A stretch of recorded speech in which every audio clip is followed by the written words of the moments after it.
8 জুলাইত মানে আমাৰ বক্সিং ফেডাৰেশ্যন অফ ইণ্ডিয়াৰ এটা ভাৰ্চুৱেল মিটিং হৈছিলে আৰু সেই মিটিঙত লাভলিনাই নিজৰ বাবে আৰু লগত গোটেই টিমৰ বাবে কিছুমান কথা কৈছিলে বক্সিঙৰ বিষয়ে যে তাই কিবা কোচৰ কথা কৈছিলে আৰু লগতে যাতে টিমটোক বাহিৰত গৈ পেলাই যদি ট্ৰেইনিং কৰিব পাৰে তেনেকুৱা বিষয়ত কিবা এটা কথা কৈছিলে আৰু সেই কথাৰ ভিত্তিত অৰুণ মাল্লিক যিজন আমাৰ BFIৰ এক্সিকিউটিভ ডাইৰেক্টৰ লগতে ইণ্টাৰ্ম মেম্বাৰো হয় তেওঁ লাভলিনাক অলপ কিবা মিছবিহেভ কৰিলে আৰু সেই কথাষাৰ হোৱাৰ পিছত লাভলিনাই পত্ৰযোগে লাভলিনাই কি কৰিলে আমাৰ central sports minister sports authority of Indian Olympic এছ'চিয়েশ্যনলৈ জনাৰ পিছত তেওঁলোকে লাভলিনাক কৈছিলে যে তেওঁলোকে এটা তদন্ত কমিটি বনাই পিনি সেই বিষয়ে তেওঁলোকে সোনকালে জনাব কিন্তু মই জনামতে মানে বৰ্তমানলৈকে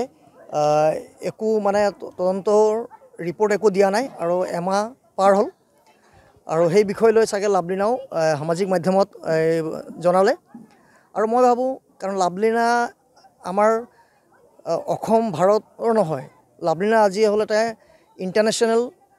মানে এটা ফিগাৰ হয় লাভলিনাক সকলোৱে চিনি পায় আৰু লাভলিনাই আমাৰ দেশৰ বাবে তাই মেডেল কঢ়িয়াই আনিছে আপোনালোকে যদি স্পৰ্টছ অথৰিটি অফ ইণ্ডিয়া পাটিয়ালাত যায় তাত গ'লে আপোনালোকে চাব যিটো বক্সিং হল আছে সেই বক্সিং হলত বেলেগৰো পিকচাৰ আছে তাত কিন্তু তাত আমাৰ অলিম্পিক মেডেলিষ্ট আমাৰ বক্সিঙত বৰ্তমানলৈকে 3জন আছে 2008ত পাইছিলে বিজেন্দৰ সিং 2012ত পাইছিলে মেৰী কম আৰু 2020ত পাইছিলে লাভলিনা বৰগোহাঁই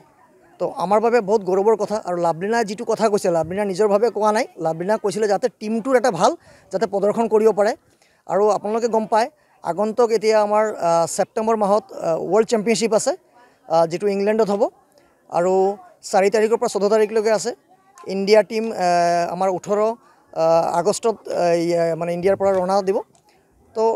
তাই যিখিনি কথা কৈছে মই ভাবোঁ এই কথাখিনি এটা পজিটিভ ৱেটো ক'ব পাৰিলেহেঁতেন যে বস্তুখিনি কিবা প্ৰব্লেমো থাকিব পাৰে কাৰণ এটা ফেডাৰেশ্যনৰ বহুত নিয়ম থাকে তেওঁলোকে কিছুমান ক্ৰাইটেৰিয়া মেইনটেইন কৰিব লাগে কিন্তু এজন প্লেয়াৰ হিচাপে লাভলিনা এজন প্লেয়াৰ হিচাপে তাই মই ভাবোঁ 2012 চনৰ পৰা আজি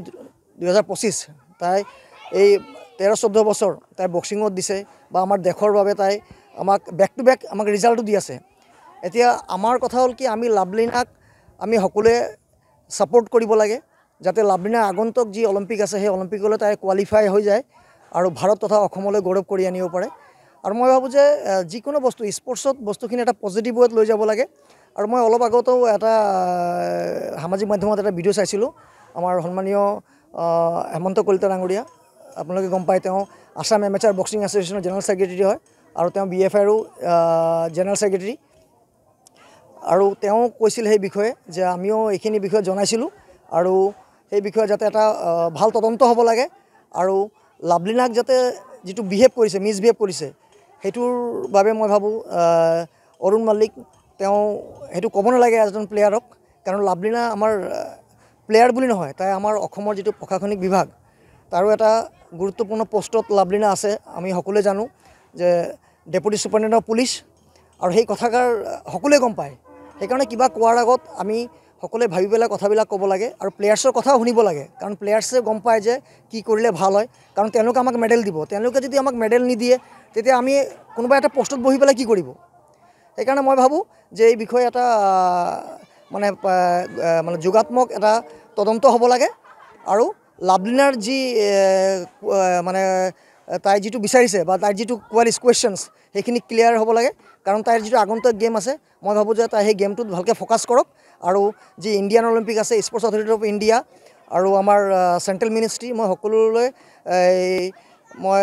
ক'ব বিচাৰোঁ যে আপোনালোকে অতি সোনকালে ইয়াৰ এটা তদন্ত কৰক কৰি পেলাই ইয়াৰ যিটো ৰিজাল্ট সেই ৰিজাল্টটো আপোনালোকে সকলোলৈকে জনাওক যাতে আমাৰ প্লেয়াৰ্ছখিনি ভালকৈ খেলিব পাৰে আৰু তেওঁলোকে যাতে এটা মুক্তভাৱে খেলিব পাৰে একো প্ৰেছাৰ